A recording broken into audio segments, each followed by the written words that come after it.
The Varn cruiser was a floating nightmare, stitched together from stolen parts, dead languages, and bad intentions.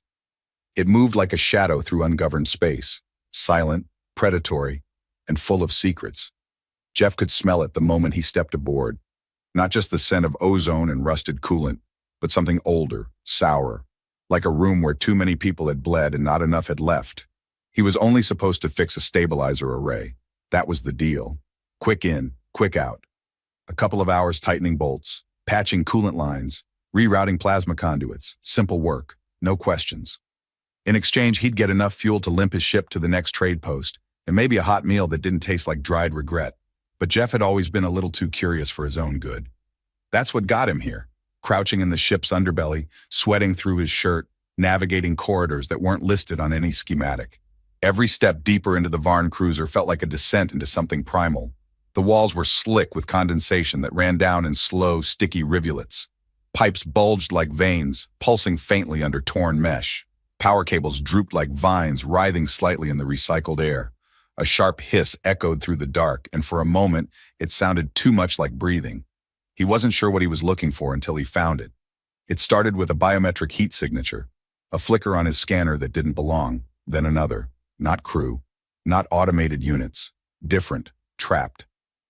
The corridor opened into a large chamber, barely lit by overhead strobes that flickered like a dying heartbeat.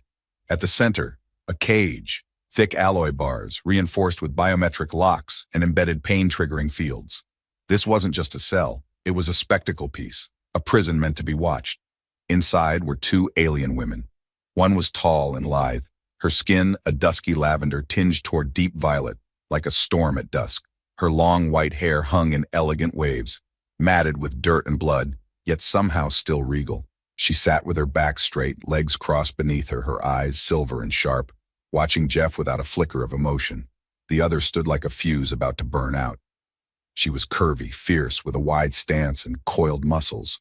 Her skin was a luminous green, her long black hair tumbling wild around her shoulders. Her golden eyes burned with suspicion and defiance. She didn't flinch as Jeff approached, but he could feel her tension. She was ready to attack.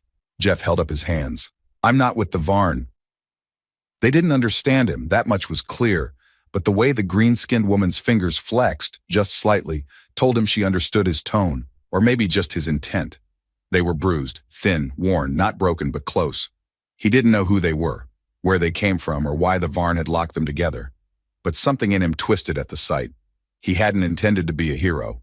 Not anymore. Once he'd believed in things. Orders, honor, missions. The idea that you could fix things with enough duct tape and heart.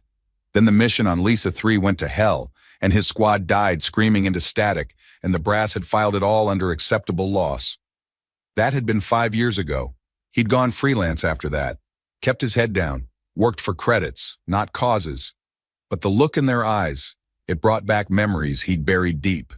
A woman's voice over a scrambled comm, asking if anyone was still alive.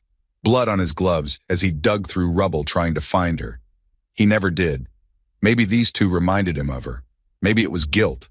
Maybe it was just the right kind of wrong day. But whatever it was, he knew he couldn't walk away. The green one stepped forward and hissed something in a language he didn't know. Her posture was aggressive, but there was fear behind it. Fear masked by anger.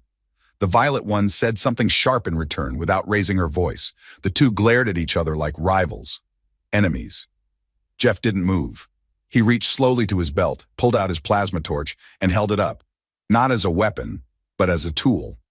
"I can open it," he said, "if you let me." The green one's eyes narrowed. Her hand twitched toward something that wasn't there. No doubt her weapons had been stripped. She took a step forward. That's when the violet one rose. She didn't speak, didn't lunge. She walked forward in complete silence and reached through the bars. Jeff hesitated, but then stepped closer. Her fingers touched his. They were cold, unnaturally so, but not lifeless.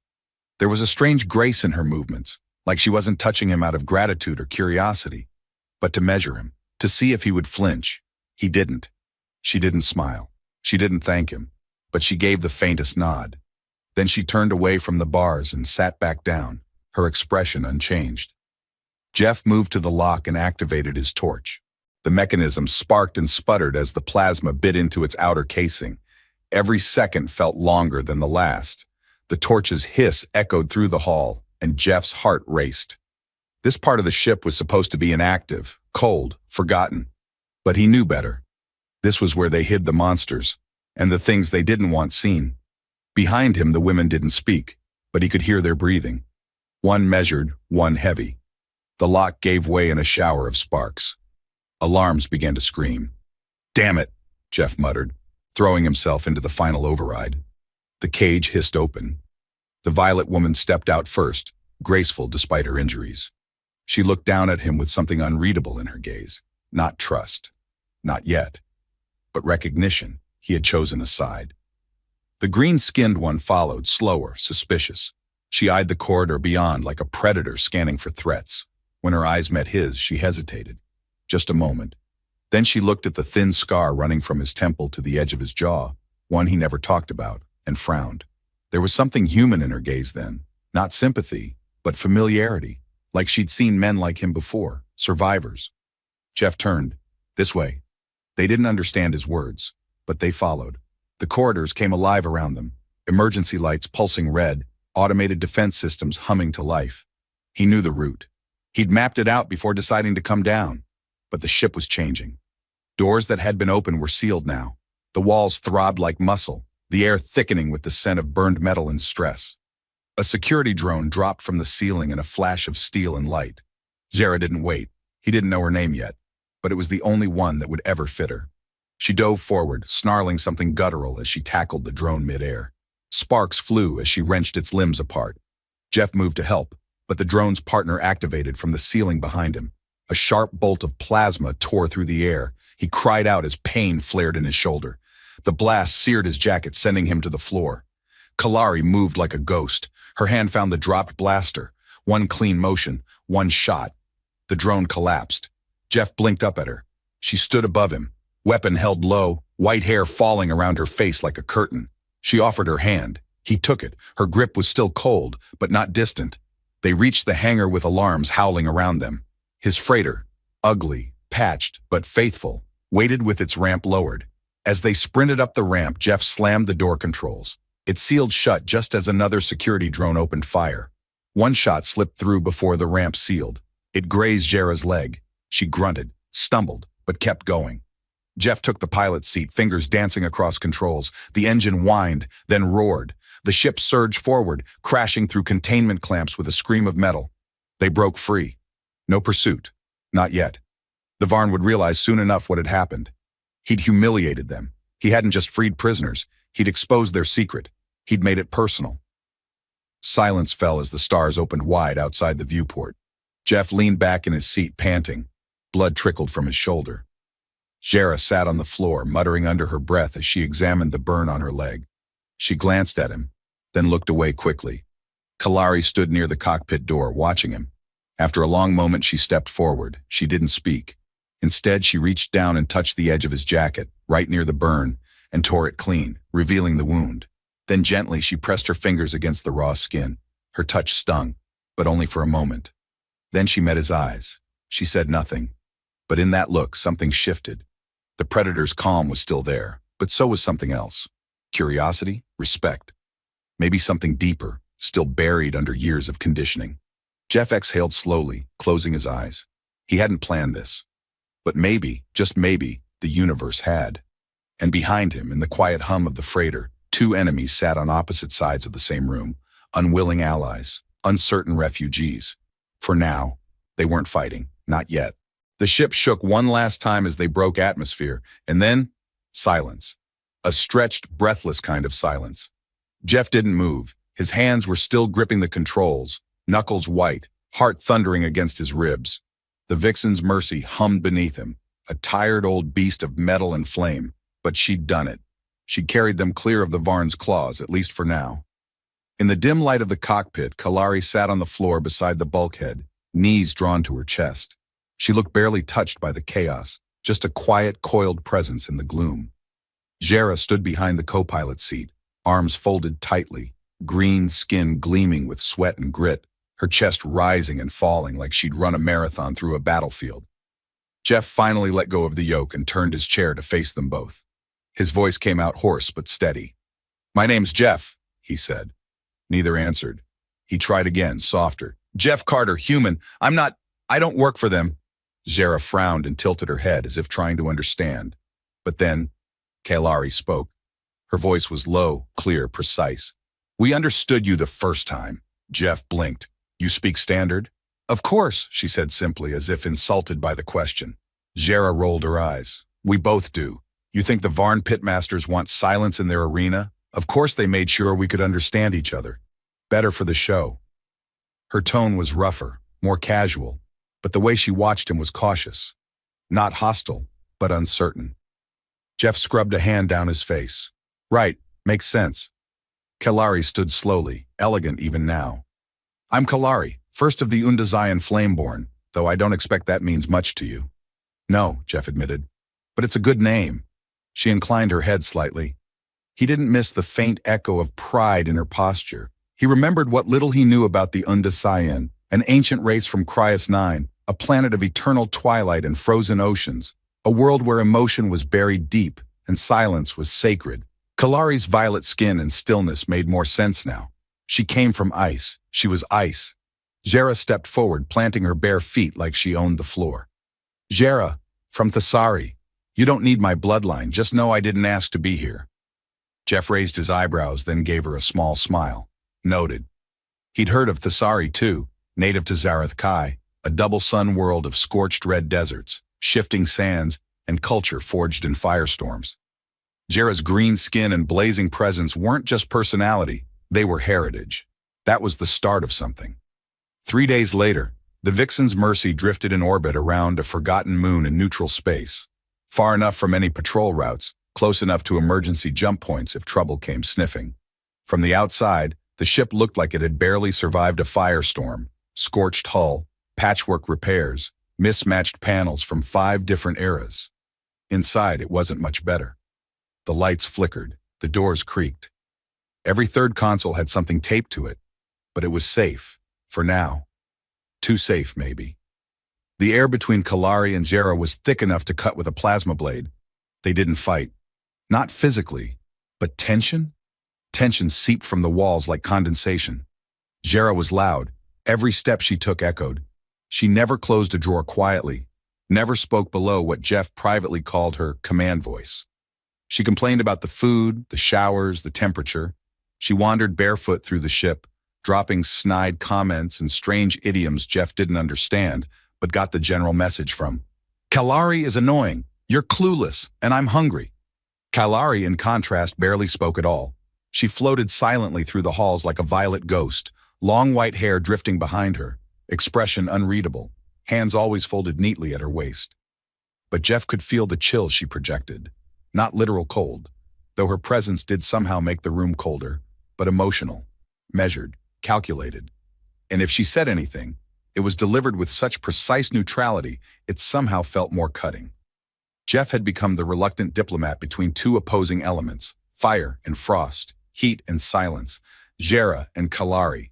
And somehow, his ship hadn't exploded. Yet. "Zara," he called, leaning into the galley. "Did you reroute the thermal exhaust again?" She didn't look up from her plate. "The kitchen was cold." "It's not cold now. You're cooking the ship." "Good," she smiled sweetly. "Maybe it'll loosen up your grumpy glacier over there." "Glaciers don't cook," Kalari said from the far corner without looking up from her data pad. "Exactly," Zara shot back. Jeff sighed and walked out. That night he found Kalari curled up in the engine room. Not sleeping, not meditating, just sitting, alone. Her back was to a bulkhead, her long legs drawn in close, the flickering light from the exposed coil casting shadows across her violet skin.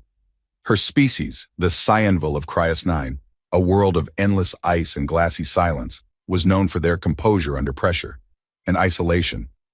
Cold wasn't just her environment, it was part of her, but she looked colder than usual. Jeff hesitated, then walked to the storage unit and pulled out a thermal blanket.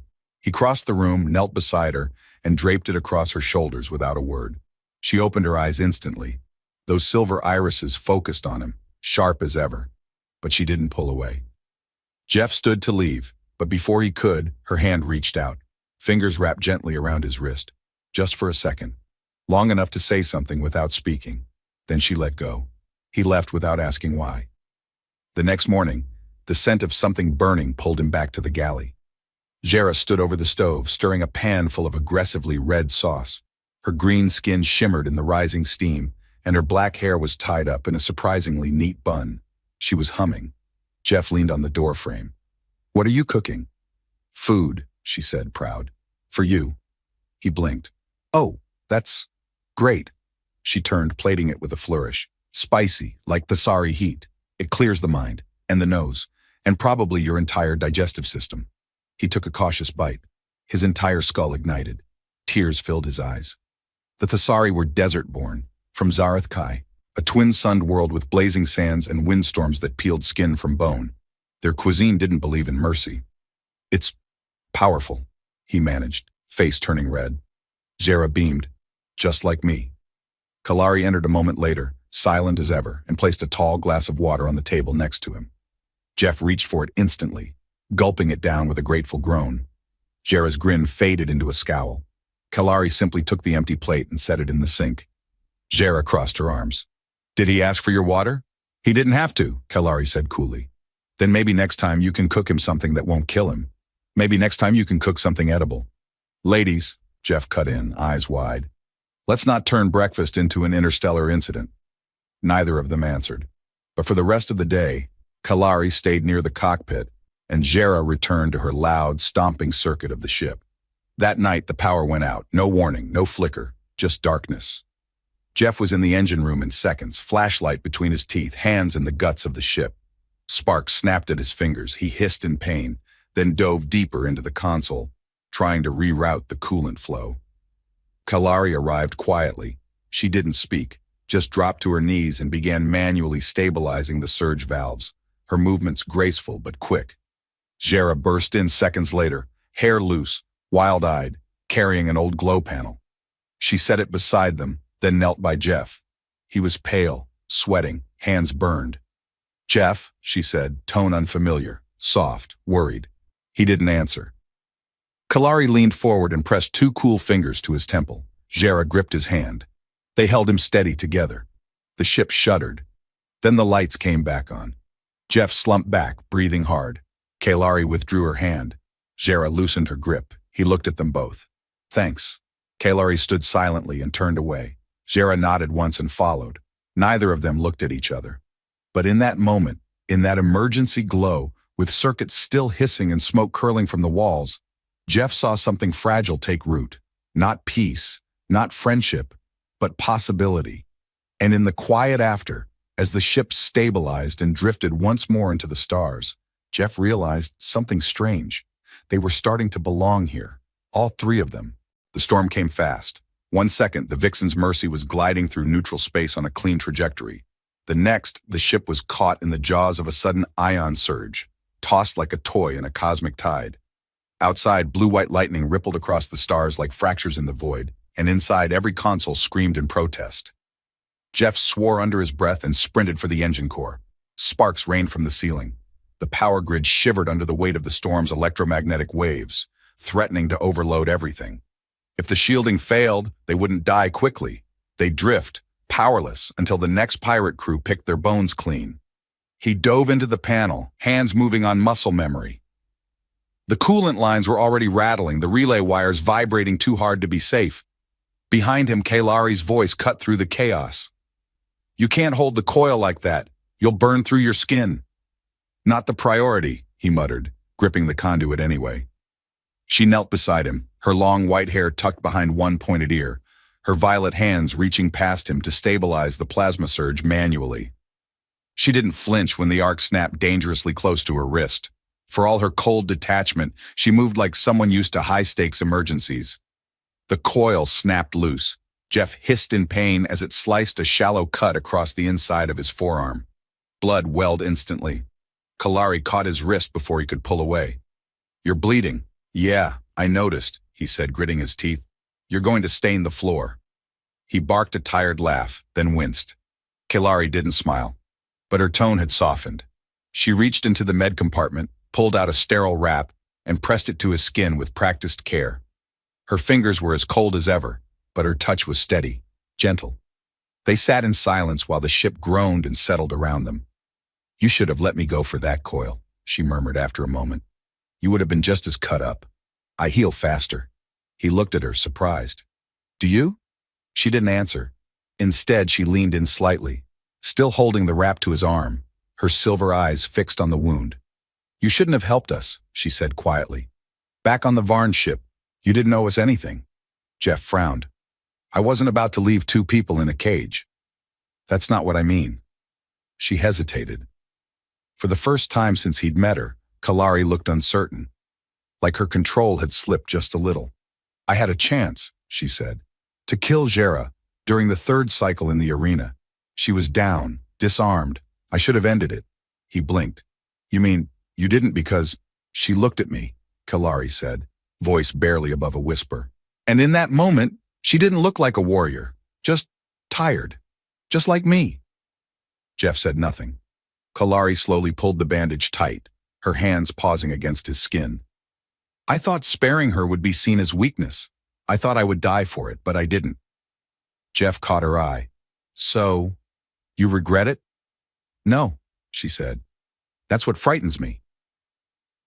For a moment, they just sat there, pressed close by necessity, by circumstance, and something else neither of them could name. Then she moved. Her face hovered a breath from his. Her lips parted just slightly, uncertain. Jeff didn't move. Kalari leaned forward and stopped. Something flickered in her gaze. Not fear, not shame, something heavier. She stood abruptly, composure snapped back into place like armor. "I'll check the primary stabilizers," she said, already walking away. Jeff didn't stop her, but his chest felt tight. Later that cycle, Jeff stood in the cargo hold, shirt off, bruised and bandaged, trying to realign a crate that had shifted during the storm's turbulence. His muscles ached, his head throbbed, his patience was thinner than the hull plating. He didn't hear Jera approach until she spoke behind him. "You look like shit." He turned slowly. Jera stood barefoot, arms crossed, her wild black hair loose around her shoulders, green skin flushed from recent exertion, but her voice lacked its usual bite. "Thanks," Jeff said dryly. "I'm going for ruggedly damaged." It's working." She stepped closer, her golden eyes scanning the bruises along his ribs, the bandage on his arm. She didn't smile. "You shouldn't let her patch you up. Kalari does everything too cold." Jeff raised a brow. It was a cut, not an emotion. She stepped even closer, almost chest to chest now. The temperature in the hold seemed to rise with her proximity. "You're not from here," Jera said, quieter. "Not from this kind of drifting, this kind of survival. I learned fast. I know." She reached up, fingers brushing lightly along his shoulder. "That's why I don't know what to do with you." Jeff stilled. Jera's touch wasn't teasing this time. It was slow, curious, vulnerable in a way she never showed. She looked up into his eyes. "On my world, we don't talk about feelings. We dance them. Rhythm, fire, heat. It's how we speak before we speak." She extended a hand. "Dance with me." Jeff blinked.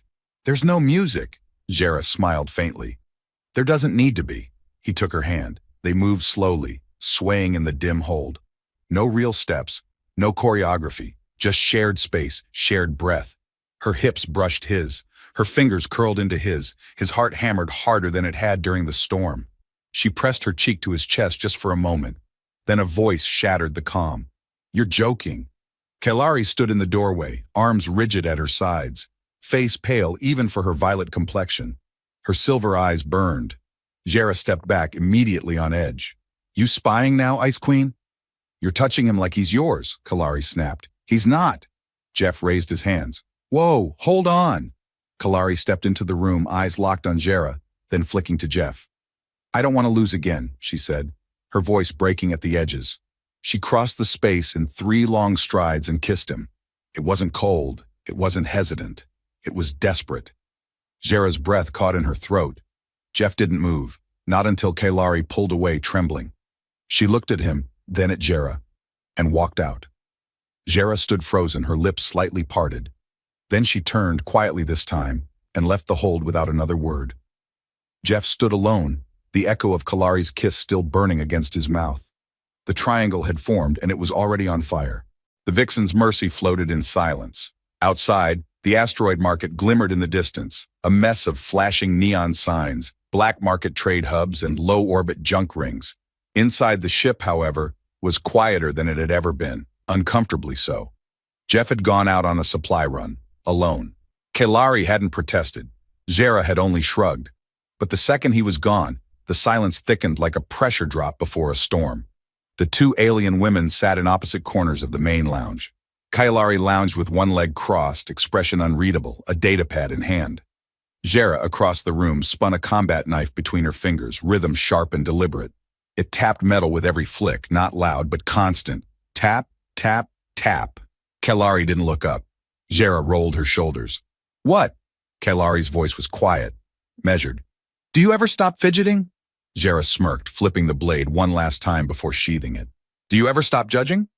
Kailari gave her a glance like a frostbite warning. I observe. There's a difference. You observe with the same expression you probably had when you killed your first commander's mood. Kailari didn't flinch. That's assuming he had one. They both fell into silence again, but it wasn't calm. It simmered. An hour passed, then another, and finally the door hissed open. Jeff stepped inside, arms full of supplies, ration packs, coolant stabilizers, some old-fashioned coffee grounds he'd traded half a spare part for. But he didn't get 3 steps into the ship before noticing it. Something was off. Kailari was cooking. That alone was unsettling. She stood at the galley counter, slicing something creamy and white with precise, elegant movements. The scent was unfamiliar, soft, savory, complex. She was wearing one of his shirts again, white, oversized, brushing the tops of her thighs. Her long legs gleamed like carved marble under the overhead light. Her violet skin made the fabric glow. Across the room, Zera had changed too. She was in a cropped black top that clung like a second skin, accentuating the curve of her waist and the round swell of her hips. Her green skin shimmered with some kind of oil that caught the light. She leaned against the doorway like a trap, casual, confident, and clearly waiting for him. Jeff paused. Hi? Zera smiled slow. Welcome home, Starheart. Kailari didn't turn. He's not yours. I didn't say he was, Zera replied, still grinning. Jeff blinked between them. Okay, what's happening? Dinner, Kailari said smoothly. And a massage, Zera added, strolling closer. Desert technique, very traditional, great for stress. Jeff looked between them again. Right. Kailari set down a bowl of her dish, a creamy, gently spiced mix of things Jeff didn't recognize, garnished with some sort of glistening leaf. It smelled like the inside of a warm house during winter. Then Zera dropped her plate down, a deep red dish sizzling with steam, studded with sharp herbs, the kind of food that made your eyes water just looking at it. Both women stood expectantly. Jeff sat down. He took a bite of Kailari's first. It melted across his tongue like silk.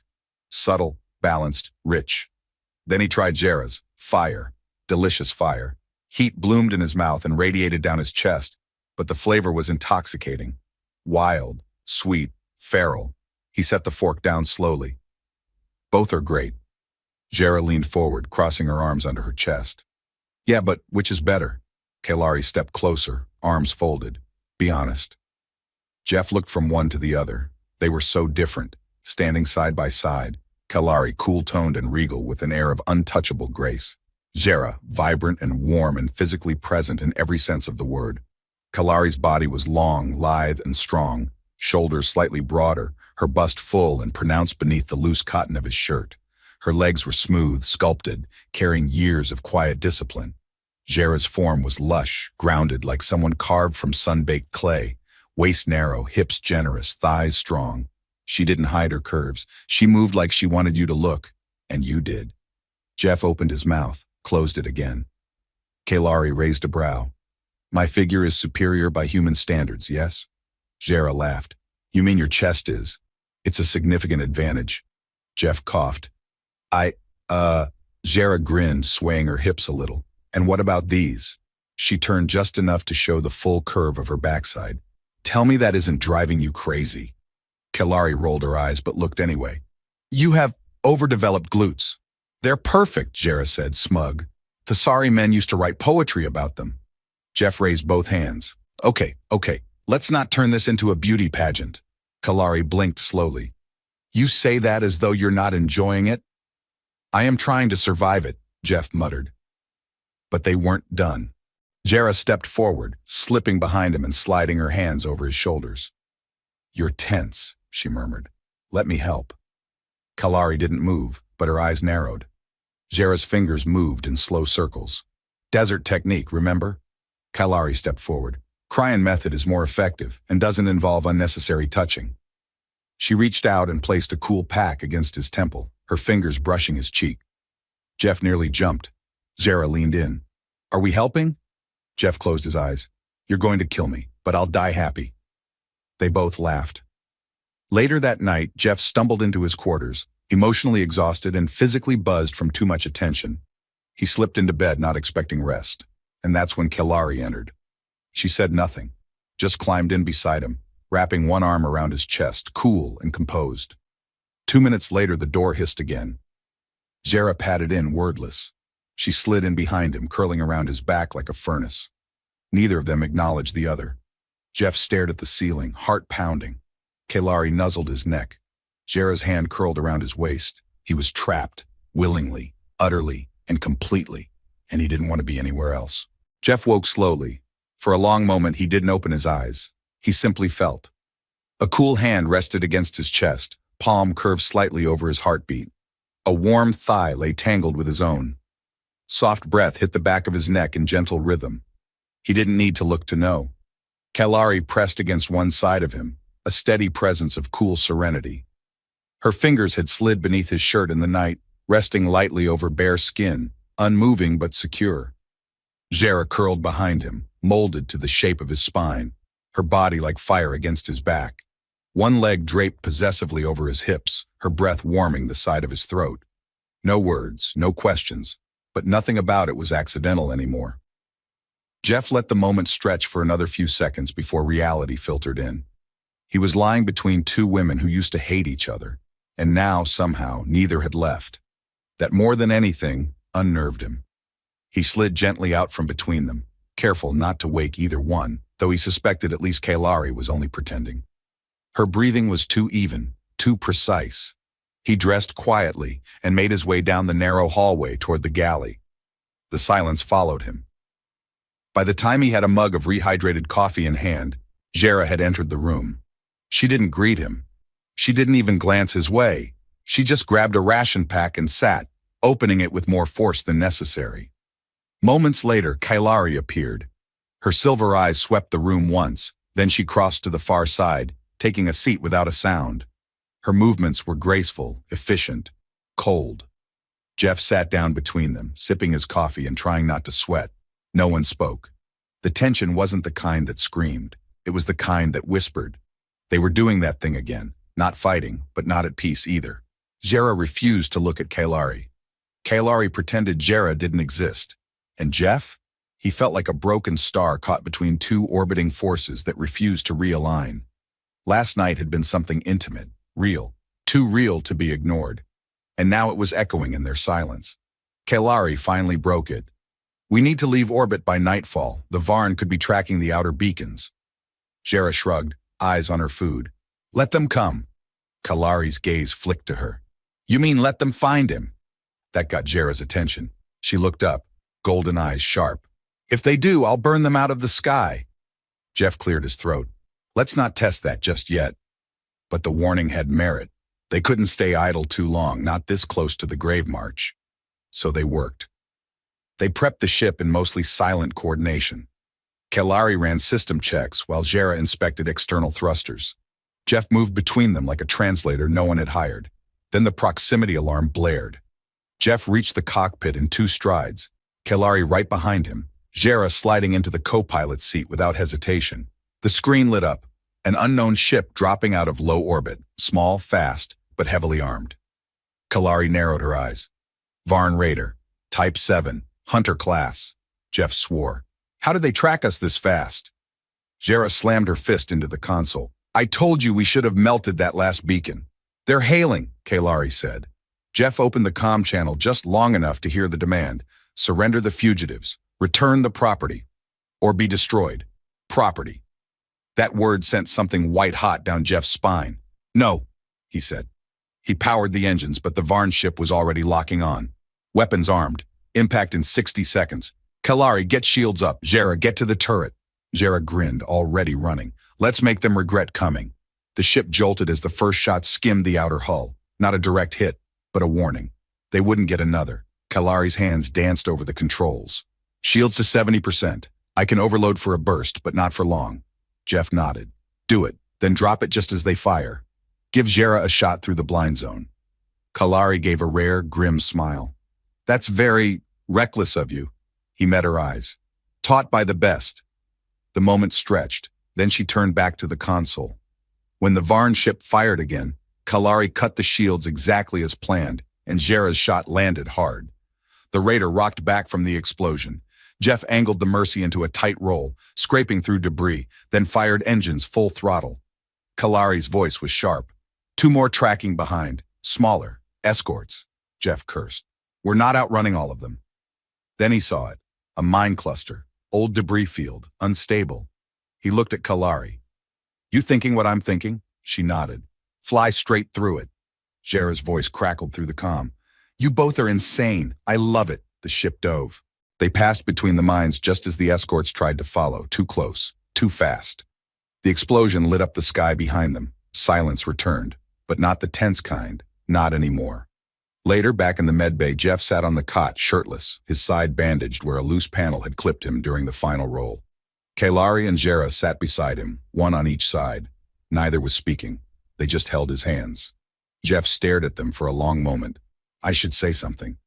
You've said enough, Kalari whispered. And not enough. Jera looked at her. We don't have to keep doing this, the fighting, the pushing. Kalari's voice broke just slightly. I don't want to lose him. Jera nodded. Then stop fighting me. Fight for him. Jeff's throat tightened. I love you both. There it was, no way to take it back. He expected silence, maybe a fight. But Kalari leaned in first, her lips pressing gently to his shoulder. Jera followed, brushing her fingers along his jaw. Then, without words, they leaned toward each other. And toward him. One kiss. Shared. Not perfect. Not planned, but real. Jeff sat there stunned as they pressed against him, one warm, one cool, no longer in opposition but in balance. His heart thundered, not with fear, but with something dangerously close to peace, and maybe even joy. There was no alarm when Jeff woke this time, no proximity warnings, no plasma surges, no Varn hunters screaming threats through comms, just warmth, stillness, the low, steady hum of the Vixen's Mercy gliding through open space, and the quiet presence of not one, but 2, hearts beating close to his own. Jera lay stretched across his chest, her face tucked into the hollow of his throat, her arm wrapped protectively over his ribs. Her body was a sun, soft curves, heavy warmth, the scent of spiced oils lingering on her skin. Kalari rested on his other side, facing him. One hand gently cupped his cheek, her thumb tracing slow, absent circles along the curve of his jaw. Her cool breath ghosted over his collarbone, and her white hair spilled like light across the sheets. Jeff blinked slowly, eyes adjusting to the soft golden light streaming through the viewport. He didn't speak, didn't move, because something fragile had settled between them in the night. Something real. The walls had dropped. The pretending had stopped. There was no more rivalry, just them. He let his hand slide gently over Kalari's hip, then down to where her thigh draped over his. She shifted, eyes still closed, but a small smile tugged at the corner of her lips. From his chest, Jera muttered, If you're thinking of sneaking out of bed, don't. I wasn't, Jeff murmured. Good, she nuzzled in deeper. Because your chest makes a perfect pillow. Kalari opened one eye. You're drooling on him. Claiming territory, Jera whispered, half asleep. You'll understand one day. Kalari huffed, but her hand slid from his cheek to his chest, joining Jera's. Jeff smiled, eyes closing again. For a few stolen minutes, there was nothing but breath and skin and shared silence. No tension, no arguments, no doubts. And then, Kalari spoke. I've been thinking, Jeff groaned. Dangerous. She ignored him. We can't stay adrift forever. The Dominion will regroup, and the Mercy's systems are strained. Jera pulled her arm tighter around him. You want to leave the ship? I want to find something permanent, Kalari said. Something that isn't just hiding. Jeff opened his eyes. They were both looking at him now. Jera's voice was quieter. You got somewhere in mind, Captain? He sat up slowly, letting the blanket fall around his waist, and reached for the control pad mounted near the bed. With a few taps, the nav map blinked to life on the wall, a projection of the sector they drifted through. He zoomed in. "There's a colony out past the Indigo Rift," he said. "Civilian, remote, clean air, soil, real sunrises. No major syndicate flags." Kailari tilted her head. "Hearth Point?" Jeff nodded. "I've heard of it," she said. "Small, neutral, off-grid enough to be ignored." Zara raised an eyebrow. "You're serious? Dirt, gardens, quiet nights, that kind of thing?" "Why not?" Jeff looked between them. "We've spent enough time running, fighting, surviving. Don't you want to live?" Kalari was quiet a long time, then she nodded. "I do." Zara blinked. "You two are getting soft." "Zara," Jeff said, "you literally spooned me all night." "Yeah," she grinned, "but I did it aggressively." They laughed. Genuine, bright. It filled the cabin like heat from a hearth. They didn't pack much. What would they take? A ship filled with patched systems and salvaged spare parts. A few weapons. Some hand-stitched clothes. The memory of battle survived. They didn't need more. By the time the Vixen's Mercy descended through Hearthpoint's atmosphere, Jeff stood between them on the bridge, watching a new world come into focus through the window. Green fields, domed gardens, sun-washed forests. No bars, no smoke, no screaming metal. Kalari leaned slightly against his shoulder. "It's beautiful," Zara snorted. "It's boring." "Good," Jeff said. The colony wasn't flashy. It wasn't impressive, but it was real. People waved when they arrived. No one stared too long. No one asked about their pasts. Darrow, the colony's steward, met them with a handshake, a quiet nod, and a list of available dwellings. He never asked why 3 people, so different, so scarred, were traveling together. He just smiled and said, "We've got room, if you want it." They did. Their new home was small, circular walls made from earth and clay and local stone, a domed roof lined with solar mesh, a real bed, a shared one. Kailari set up a reading terminal by the window. Zara claimed a hammock outside. Jeff spent the first day barefoot in the garden, hands dirty, heart strangely full. That night they didn't light candles or celebrate.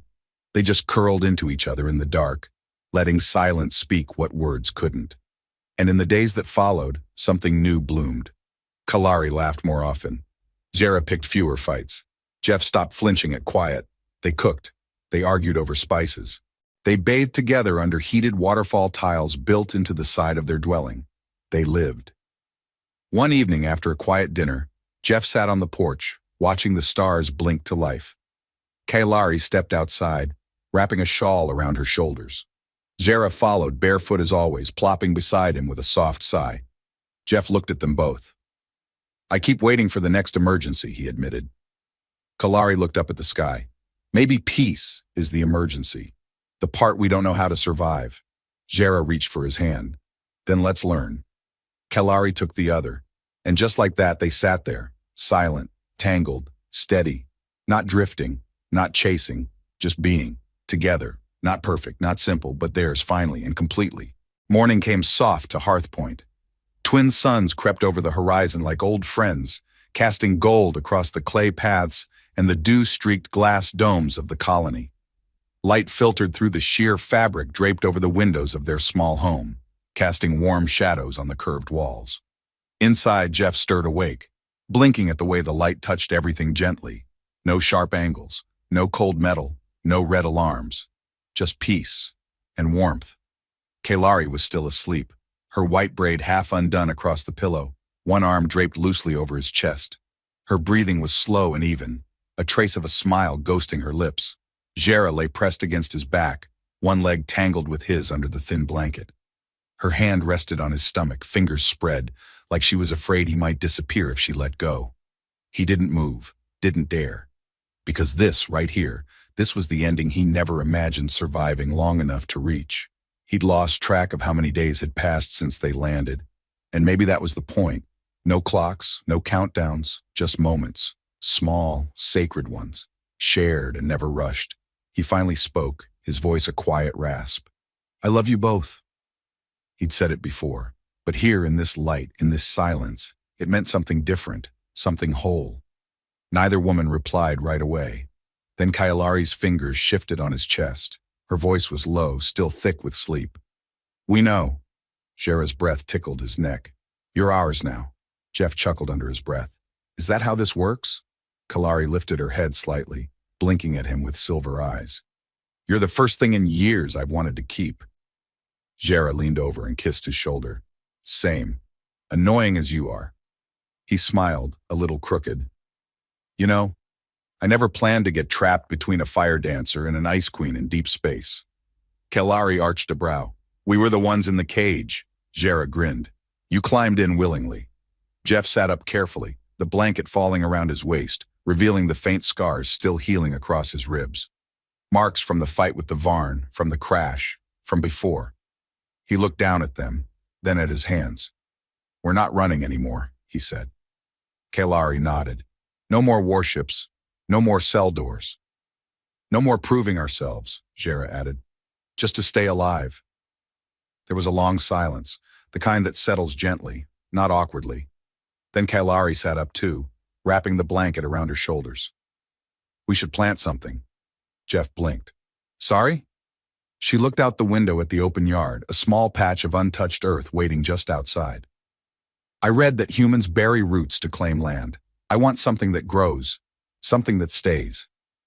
Jera leaned back on her elbows. "I want something spicy, big leaves, bold, like me." Kalari shot her a look. "Tasteful, not chaotic." "I heard bold. That's a compliment." Jeff pulled the other two into his arms. "We'll plant both." That afternoon they knelt in the dirt together, barefoot. Jeff dug the first hole. Kalari placed a pale-leafed cryan sprout, a fragile, delicate plant that needed shade and care. Jera followed with a Zarethian bloom, red gold, with curling leaves like flames, vibrant and wild. They watered both. Neither overwhelmed the other. They shared the same space, reaching toward the same sky. Evening came with the smell of firewood and home-cooked stew. Jera danced in the kitchen to some old Earth song Jeff had restored from a broken data chip. Kalari rolled her eyes, but she was smiling as she stirred the pot. Jeff sat at the table watching them. He didn't say much. He didn't need to. Later, as the sky darkened and stars returned to the sky one by one, the three of them lay outside on a woven blanket beneath the open dome of their garden. Jera stretched across his stomach, head on his chest. Kalari curled against his side, one hand resting in his hair. The stars above were quiet. No ships, no pursuits. Just constellations that had existed long before them and would exist long after. But this moment, this was theirs. Kalari spoke softly. "Do you regret it? Freeing you?" Jeff asked. "Number choosing both of us." Jera was quiet, waiting. Jeff kissed Kalari's temple, then Jera's brow. "I think," he said, "I stopped surviving the day I met you and I started living." Kalari exhaled. Jera said nothing but slid her fingers between his and held on tight. The wind rustled through the leaves of their small garden. Roots buried deep, hearts steady. No more cages, no more wars, only what they chose to keep. Earlier that night, the wind outside whispered like a memory through the open vents, carrying the scent of old starlight and distant ozone. Inside, the Vixen's Mercy floated in a rare, perfect stillness, untouched by alarms or pursuit, the kind of silence that felt earned. They had shared victory, shared breath, shared quiet laughter over a shared bottle of contraband wine in the galley, where flickering console lights painted shadows across tired skin and unspoken glances. No one had said what came next, but it was clear, not just in the way Jera lingered when she passed Jeff, letting her fingers trace a line down his spine, not just in how Kalari had looked at them both, eyes unreadable, but mouth soft, as if surrendering something invisible. It was in the gravity between them, unavoidable, inevitable. And when the lights dimmed for night cycle and the corridors emptied, they didn't go to separate quarters. They went together.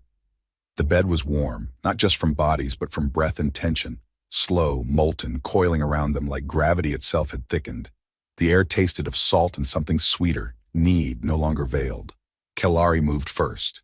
She shifted gracefully, her cool body draping across Jeff's lap, straddling him with the fluid poise of someone who'd once danced in zero gravity. The pale silk of her wrap pooled at her hips, forgotten, leaving her skin to glow in the moonlight that spilled from the viewport. Her eyes met his, silver, sharp, softening, and she leaned in, not to kiss, but to look. Her hands moved to his chest, fingertips tracing the lines of him like he was scripture in a language she'd only just learned how to read. "You've never been touched like this, have you?" she whispered, not accusing but reverent. Jeff shook his head, throat tight. His hands rose instinctively to her hips, but he didn't pull, just held, anchored. His breath shuddered. Kalari's lips brushed the hollow of his throat. Her body settled atop his slowly, deliberately, a languid motion that spoke of both curiosity and claim. When she moved, when she lowered herself onto him, Jeff's head fell back with a sound that wasn't quite a moan, wasn't quite a plea. She was cooler than heat, but just as intense, tight, strong, slow. Every inch of her took him in like she meant to remember the shape of him forever. Behind him, Jera watched. Still bare, still wild, her green skin shimmered with the heat of desire. Her gaze had lost its usual mischief. What remained was hunger. Deep, intent. "You're beautiful when you lose control," she murmured, and crawled forward behind him, her lips grazing his shoulder before she kissed her way down his spine. Jeff gasped. Kalari rolled her hips once, then again, slow, measured, grinding him deeper inside her with every motion. Her eyes half-lidded, mouth parted. She made no sound but let her breath tell the story. Shaky, tight, unraveling. Jera wrapped herself behind him, her breasts pressed to his back, her hands roaming down his chest, then lower. She nuzzled into his neck, moaning softly against his skin, when Kalari began to ride him in earnest. Each motion deep, fluid, the rhythm building like a storm about to break. "You feel her, don't you?" Jera whispered, one hand reaching to press lightly on his abdomen, the other curling around his thigh. "She loves how you fill her." Kalari's breath hitched. Her hands braced against his shoulders, her pace faltering for just a heartbeat before resuming. More intense now, needier. Jeff was lost. Between Kalari's pulsing tightness and Jera's hands and mouth, between the contrast of ice and fire, he felt like he was being rewritten, remade. Jera's fingers slid lower, cupping both of them, feeling where they were joined, her groan low and filthy against his ear. "She's dripping for you," Jera murmured, voice hoarse. "You're going to make her come like that, aren't you?" Kalari cried out then, sharp, vulnerable, her composure fracturing as her back arched, her rhythm stuttering. She clung to him, her thighs trembling around his hips. "Yes," she hissed, half to herself, half to the void. And then she did. Her orgasm took her like a tide, controlled, then not. Her body trembled in slow waves, every pulse gripping Jeff tighter, milking him, dragging him closer to his own edge. But he didn't fall yet. Jera didn't let him. Before he could follow Kalari into that abyss, Jera gently pushed Kalari back, easing her onto the bed with a soft kiss that lingered on her lips. Silent acknowledgement. Silent thanks. Then she slid onto Jeff's lap herself, hot, slick, and insistent. Jeff groaned, head buried in her neck as she sank down on him in one smooth motion. She gasped, not just at the fullness but at the feeling of following Kalari, of being joined to him so soon after her rival. It drove her wild. Her hips began to move with no hesitation, all rhythm and hunger and smoke. Kalari, still recovering beside them, watched with a soft, knowing smile. "She likes being watched," she whispered. Jera moaned louder. She rode him harder, her thighs clenching around his waist, sweat slicking her skin, her hair wild around them. Jeff's hands found her ass, soft, full, strong, and he held her there as she slammed down on him again and again, her nails raking his back.